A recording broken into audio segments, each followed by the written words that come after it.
En realidad son tantas las preocupaciones que tengo sobre esta ley. Es una ley bastante amplia, trata de reformar cerca de 20 leyes, cuerpos normativos, y por lo tanto las preocupaciones son tan importantes y crecientes, y más aún con la intervención de algunos colegas legisladores que son elocuentes las preocupaciones en muchos de los casos. Yo quiero tratar de resumirlo en 4 aspectos básicos, sobre todo porque siento que con esta ley se está cumpliendo con los acuerdos con los grandes y poderosos, pero se está traicionando a los pobres y humildes de la patria. Así de simple, colegas legisladores. Eso es lo que busca esta ley en términos generales, sobre todo porque se está planteando en uno de esos capítulos una remisión tributaria. ¿Qué busca una remisión tributaria? Busca generar liquidez para el Estado. Pero esa remisión tributaria tiene que tener algunos criterios. ¿Cuándo hacerla? ¿Quiénes se benefician? ¿Cuál es el ámbito de aplicación de esa remisión tributaria? Y vamos analizando cada uno de esos ámbitos. ¿Cuándo? En el 2015 se dio una última remisión tributaria. ¿Cuáles eran las condiciones macroeconómicas del país? Un país en el cual el precio del petróleo estaba alrededor de $20 por barril, con proyecciones de decrecimiento económico, en una situación quizás de las más complicadas que nos ha tocado vivir en los últimos 20 o 30 años. Y es por eso que se planteó, a través de esta remisión tributaria, obtener liquidez. ¿Cuáles son las condiciones actuales del país, colegas legisladores? Una economía en crecimiento, proyecciones de crecimiento del 2-3%. Un barril del petróleo sobre los $70. Si ustedes revisan la proforma presupuestaria que fue aprobada por esta Asamblea Nacional, por este Pleno, está en 41.90 por cada barril de petróleo. Es decir, hay alrededor de $30 en exceso por cada barril de petróleo. Multipliquen por cerca de 500.000 de barriles diarios que produce el Ecuador. Esas son las condiciones que tiene actualmente el Ecuador y se plantea una remisión tributaria. Cuando hablamos de quiénes se benefician, veamos quiénes se benefician.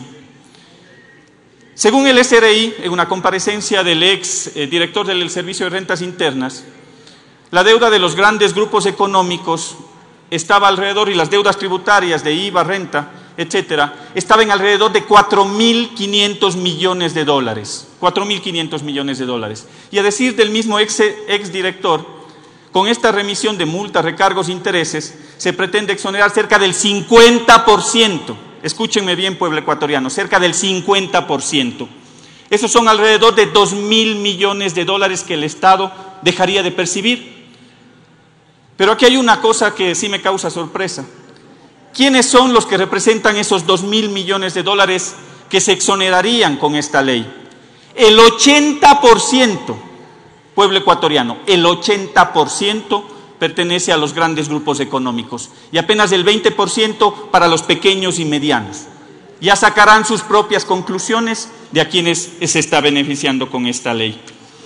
Cuando hablamos del ámbito de remisión, seguramente esta debe ser la ley a lo largo de la historia del Ecuador con una amplitud tal que se está planteando una remisión de deudas tributarias, deudas aduaneras, deudas en la seguridad social, deudas en infracciones de tránsito, en valores de matrículas pendientes. Abre la puerta también para que los GATS puedan hacer lo mismo en sus jurisdicciones locales, provinciales, cantonales. Quisiera hacer algunos aportes y sobre todo me generan algunas dudas con respecto a este primer capítulo. Yo les pregunto, ¿dónde están los beneficios para los pequeños? ¿Dónde están los beneficios para los medianos? ¿Dónde están los beneficios para los actores de la economía popular y solidaria? ¿Dónde están los beneficios para los artesanos? ¿Dónde están los beneficios para los agricultores? Esas son las grandes reflexiones que no han sido respondidas con esta ley, porque el direccionamiento es claro y ustedes sacarán sus propias conclusiones con los datos que les acabo de dar de esos $2.000 millones que dejarían de pagar.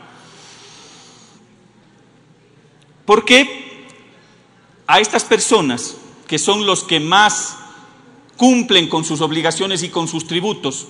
Me refiero a los pequeños y medianos, porque ellos son los que pagan a tiempo sus deudas tributarias. ¿Por qué? Porque no tienen la corporación de abogados o los bufetes de abogados que sí tienen la posibilidad los grandes empresarios para poder esperar o para poder litigar en el ámbito judicial esas grandes deudas de millones de dólares. Eso no tiene la capacidad de un pequeño agricultor o un pequeño artesano.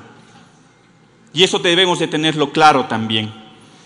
¿Por qué no se consideró, si el ámbito fue tan amplio, por qué no se consideró, por ejemplo, un clamor que lo hemos venido escuchando y hoy estuvieron presentes, un clamor de los agricultores de la patria con respecto a esas deudas de la banca pública que no han podido todavía cubrir por diferentes circunstancias, que van desde factores de producción hasta otros temas relacionados con la dinámica agraria? ¿Por qué no se consideró, si el ámbito de aplicación de esta ley era tan amplia? ¿Por qué no se le consideró a los agricultores de la patria, por ejemplo? A esos pequeños agricultores no están considerados dentro de esta ley, si el ámbito de aplicación de esta norma era tan amplia. Si la remisión tributaria busca generar liquidez, ¿por qué se dan plazos tan extensos? Se habla de 2 años en el proyecto de ley, 2 años para poder pagar esas remisiones o ese capital de esas deudas tributarias.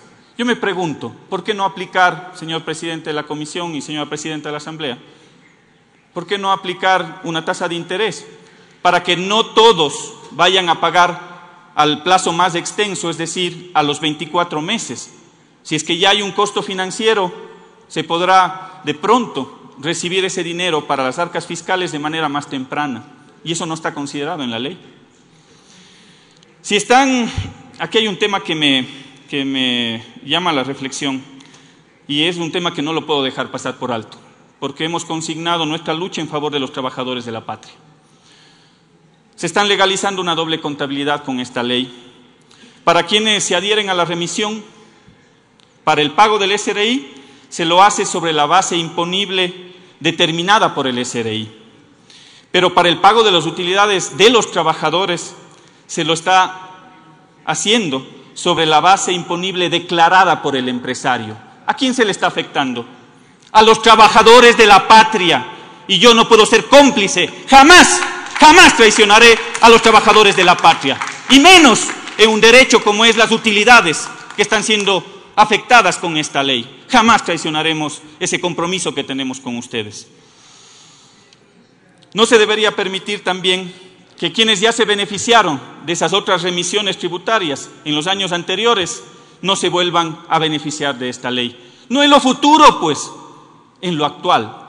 Si es que en el 2015 algunos de esos grandes sectores empresariales ya se beneficiaron, cuidado, y estamos dando carta abierta para que luego se puedan también seguir beneficiando, porque ellos son los que han retenido esos tributos o han eludido esos impuestos que les ha permitido durante todo este tiempo, durante estos 3 años, incrementar su patrimonio, pues, o utilizar ese capital. Inclusive en algún momento se podría evidenciar que podrían tener una competencia desleal con el que sí pagó esos tributos y por lo tanto no es dable, no se deberían beneficiar quienes ya se beneficiaron de las remisiones anteriores. Vamos a los incentivos. Aquí yo quiero hacer una reflexión. Desde el sector público estamos generando incentivos, no pago del anticipo del impuesto a la renta, no pago del impuesto a la renta, pero ¿qué nos va a dar el sector privado a cambio? ¿Cuántos empleos nos van a generar en el Ecuador? ¿Cuál es el nivel de competitividad que van a mejorar desde el sector privado? Eso creo que deberíamos plantearnos también, esas reflexiones, porque desde el sector público estamos dando las condiciones, o se pretende con esta ley dar las condiciones, pero ¿qué vamos a recibir desde el sector privado? En número de empleos. El tiempo es muy corto.